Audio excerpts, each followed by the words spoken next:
I do not. I absolutely don't expect that, especially when you start to say things like Pam Bondi said she will follow the law, because the only thing that we have seen consistently out of this administration, whether we're talking about the failed prosecution of Comey, and I'm saying failed because that is absolutely what I anticipate is going to happen, we know that they are always doing the opposite of following the law. Every time we look at those court orders that they have ignored, they have literally put us in this constitutional crisis in this country, because for the first time we have another branch of government that seemingly thinks that what other branches have to say, well, you know what, that's advisory. It's not anything that they have to follow. So it'll be interesting to see what happens, but I don't expect transparency. The president said tonight he thinks it's going to end up being really embarrassing for Democrats. Are you worried that it's going to be embarrassing for your party? I'm not worried at all. I can tell you one thing, I ain't never worried about my name being in the Epstein files. So that's one thing that we can talk about. Number two, for me, it's not partisan. It's somebody that worked in the criminal justice system.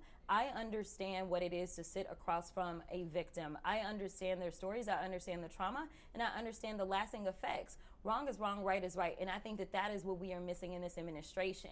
It seems like he consistently wants to give a pass so long as someone is a follower of his. That's what we saw with the January 6ers, that he decided that he was going to pardon, and then even after they got in trouble again, he decided to pardon them again. He seemingly only wants to go after people that he looks at as if they are opposition. We in this country, what justice looks like is going after whoever is wrong, no matter their race, no matter their political affiliation, and no matter how much money they do or don't have in the bank account. So you're saying, yeah, you don't care even if it does embarrass Democrats? I don't care. That's not what this is about.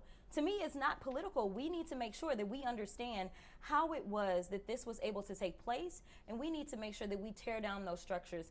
We have an obligation as legislators to make sure that we do better by the people in this country. We need to make sure that there are no other children that end up in similar circumstances, whether Jeffrey Epstein is alive or dead. We need to make sure, because it wasn't just one man.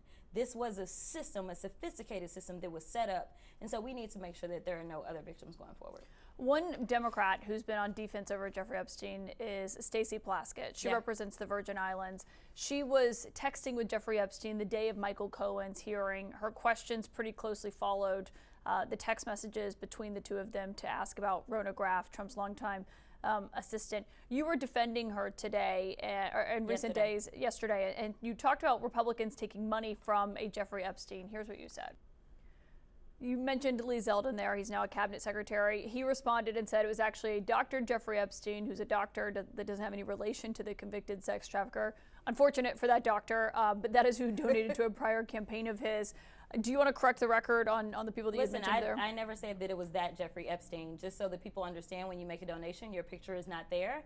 And because they decided to spring this on us in real time, I wanted the Republicans to think about what could potentially happen, because I knew that they didn't even try to go through the FEC. So my team, what they did is they Googled, and that is specifically why I said a Jeffrey Epstein. Unlike Republicans, I at least don't go out and just tell lies.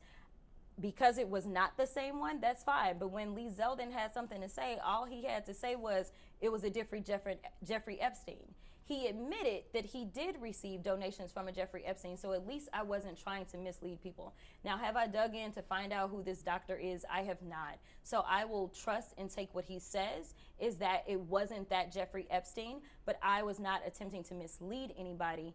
I literally had maybe 20 minutes before I had to do that debate. Yeah, but people might see that and say, well, you're trying to make it sound like he took money from a registered sex offender. No, but I literally did not know.